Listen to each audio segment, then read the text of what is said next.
할렐루야, 새해가 밝았습니다. 여러분, 이 새해를 맞으면서 어떤 생각으로, 어떤 희망과 어떤 소망을 가지고 이 새해를 시작했습니까?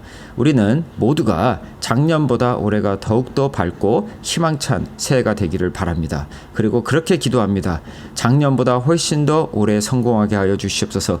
작년보다 올해 더욱더 건강하게 하여 주시옵소서. 작년에 가지고 있던 모든 문제들이 올해는 다 풀려지게 하여 주시옵소서 라고 기도하면서 새해를 시작합니다. 그러나 여러분의 현실은 어떻습니까? 여러분의 현실이 여러분의 올해는 작년보다 더 나아졌습니까? 우리가 비교를 해볼 때 그렇지 않을 때가 더 많다는 것이죠. 그렇다면 하나님께 기도하는 것이 무슨 소용이 있으며 우리가 그렇게 소망하는 것이 무슨 소용이 있을까라고 생각을 할 수가 있습니다. 오늘 본문 창세기 26장을 통해서 모든 문제에도 불구하고 하나님의 약속을 기억하며 하나님의 약속을 받으며 또 하나님의 은혜로 성공하고 또 하나님의 은혜로 복을 누리는 그러한 모습을 우리가 함께 살펴보기를 원합니다. 그래서 창세기 26장 말씀을 함께 보도록 하겠습니다. 아브라함 때에 첫 흉년이 들었더니 그 땅에 또 흉년이 들매 이삭이 그랄로 가서 블레셋 왕 아비멜렉에게 이르렀더니. 자, 오늘 본문 말씀을 통해서 저는 세 가지를 나누기를 원합니다. 첫 번째, 문제. 두 번째, 약속. 그 다음에 세 번째는 축복입니다. 문제, 약속, 축복. 이 세 가지를 놓고 함께 살펴보고자 합니다. 자, 첫 번째는 문제입니다. 어떤 문제를 지금 보고 있습니까? 아브라함 때 첫 흉년이 들더니 그 땅에 또 흉년이 들매. 흉년이 두 번이 들었죠. 자, 근데 첫 번째 흉년은 아브라함 때에 있었고요. 두 번째 흉년은 누구 때입니까? 이삭의 때입니다. 자, 아브라함은 누굽니까? 믿음의 조상 아브라함 아닙니까? 믿음의 조상이고 하나님의 약속을 직접적으로 부여받은 아브라함이 그때 무슨 일이 있었냐고요? 흉년이 있었습니다. 문제가 있었다는 것이죠. 자, 그런데 아브라함이 이삭을 바치지 않았습니까? 창세기 22장에서. 그런데도 그 문제가 끝났습니까? 그렇지 않습니다. 창세기 23장에서 사라가 죽습니다.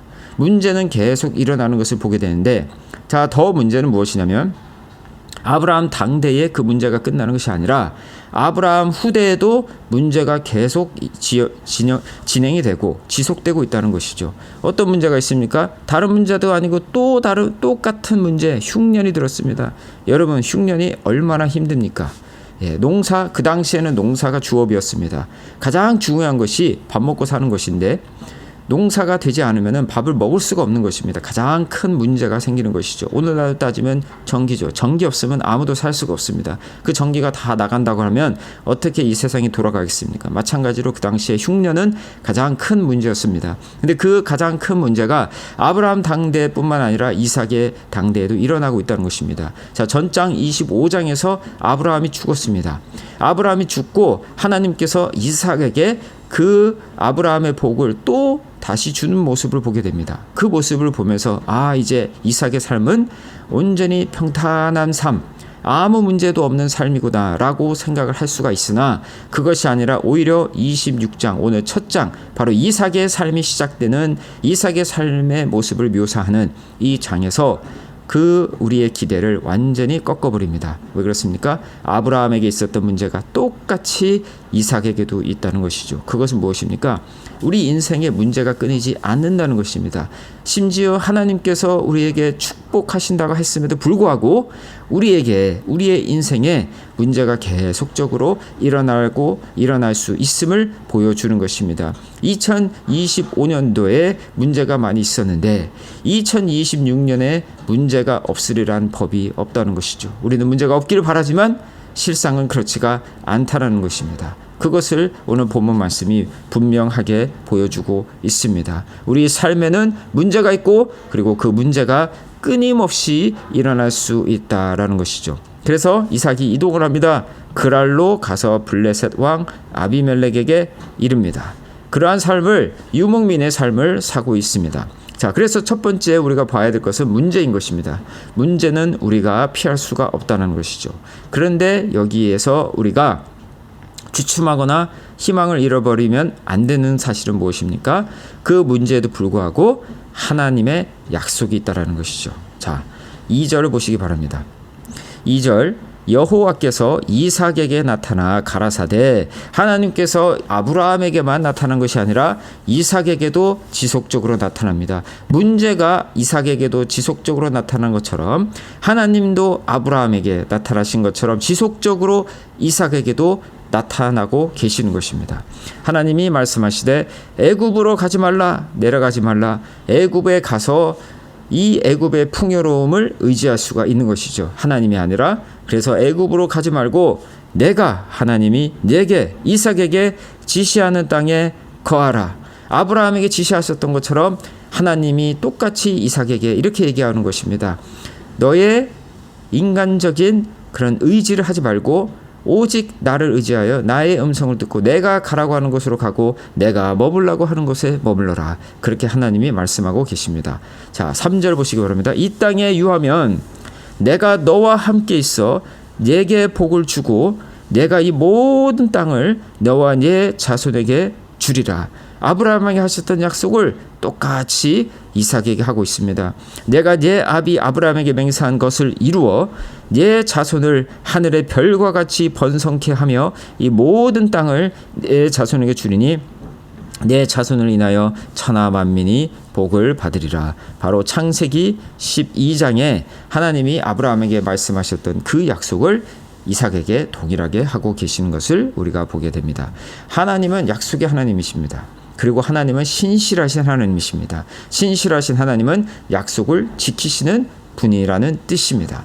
바로 약속을 지키시는 이 하나님은 한 사람에게만 약속을 주신 것이 아니라 그 다음 후손인 바로 이삭에게도 약속을 주신 것을 보게 됩니다. 무슨 말입니까? 하나님의 약속은 한 당대에만 끊기는 것이 아니라 그 다음에까지도 이어지는 영원한 약속이라는 뜻입니다. 그래서 이 약속하시는 하나님의 속성, 하나님은 신실하신 하나님, 영원하신 하나님, 그리고 그 약속은 당대에만 그치는 것이 아니라 계속 후손에게 이어지는 영원한 약속이라는 이 사실을 우리가 반드시 기억해야 하는 것입니다. 우리가 좀 전에 문제에 대해서 봤습니다. 문제가 끊이지 않습니다. 그러나 그 문제를 뛰어넘어 그 문제 위에 있는 바로 영원하신 하나님, 신실하신 하나님, 그리고 그 약속을 이루시는 바로 신실하신 그 하나님이 우리와 함께 계시다는 것을 반드시 기억해야 되는 것입니다. 우리는 바로 여기서 이삭이 문제가 터졌을 때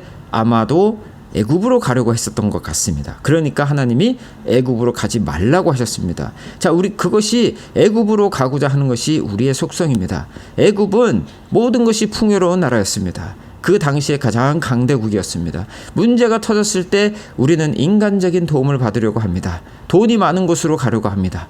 그리고 사람들이 많이 사는 곳으로 가려고 합니다. 그곳으로 가야 우리가 도움을 받을 수 있기 때문입니다. 그러나 하나님은 우리에게 그곳으로 가라 하지 않으십니다. 인간적인 도움과 인간적인 힘을 의지하지 말라고 하나님이 얘기하고 계시는 것입니다. 하나님이 우리에게 말씀하시는 것은 나를 의지하라, 바로 하나님을 의지하라, 하나님께 모든 것을 맡기고 가라고 하나님이 이야기하고 계시는 것입니다. 그것이 바로 이삭에게 말씀하셨던 것이고 그것이 바로 우리에게 말씀하고 계시는 것입니다. 왜 그렇습니까? 애굽보다도 하나님의 약속을 의지하라는 것입니다. 인간의 말보다도 하나님의 말씀을 의지하고 가라는 하나님의 뜻인 줄로 믿습니다. 그 약속을 믿고 바로 이삭도 움직입니다. 오늘 본문 말씀, 그래서 이삭은 하나님의 축복을 받습니다. 12절에 그 흉년의 때에 그 흉년의 땅에서 100배 이상의 수확을 거둡니다. 그 당시에 어려웠던 시절에도 바로 이삭은 하나님을 의지함으로 말미암아 돌파구를 찾는 것을 보게 됩니다.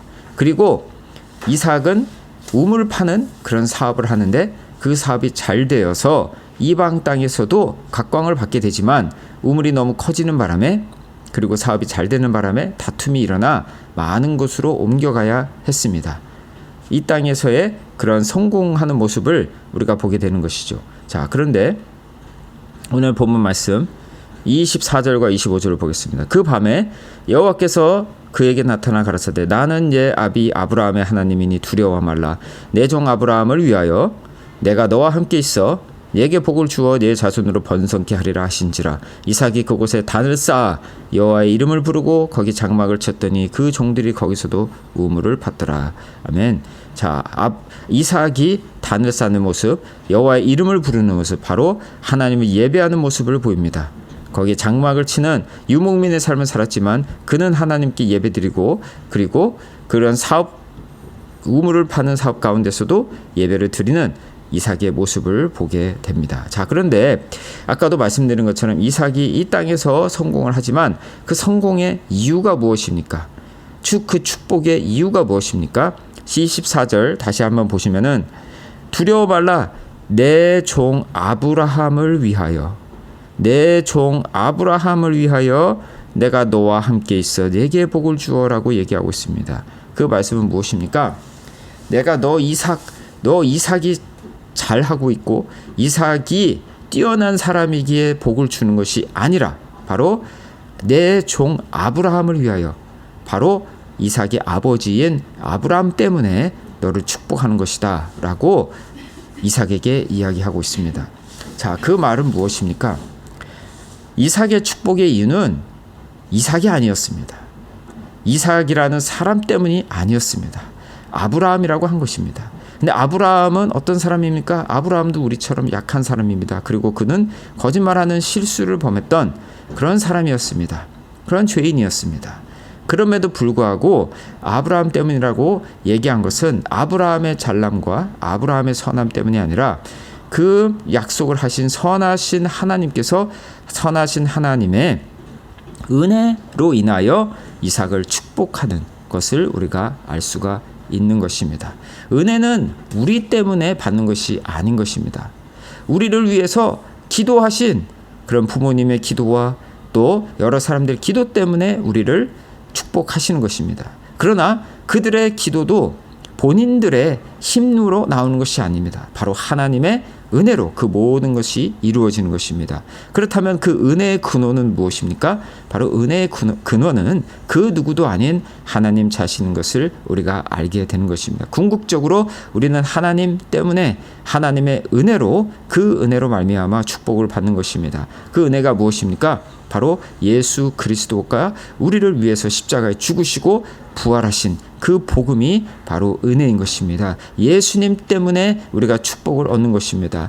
아브라함 때문에 이삭이 축복을 받은 것처럼 예수님 때문에 우리가 축복을 얻는 것입니다. 그렇기 때문에 우리는 축복을 받을 때에 결코 교만해서는 안 됩니다. 우리가 잘해서, 우리가 뭘 잘했기 때문에 축복을 받는 것이 아니라 바로 하나님 때문에, 예수 그리스도의 은혜 때문에, 죽으심과 부활 때문에 우리가 축복받는 것을 반드시 기억을 하고, 그래서 우리가 축복을 자랑하는 것이 아니라 바로 축복의 근원이 되시는 예수 그리스도를 약속을 이루시는 하나님을 찬양해야 될 줄로 믿습니다. 자, 그래서 이 말씀을 우리가 어떻게 적용해야 됩니까? 먼저 우리는 우리 삶에 문제가 있다는 것을 인식을 하고 문제를 피하고 두려워하는 것이 아니라 인정을 하는 것입니다.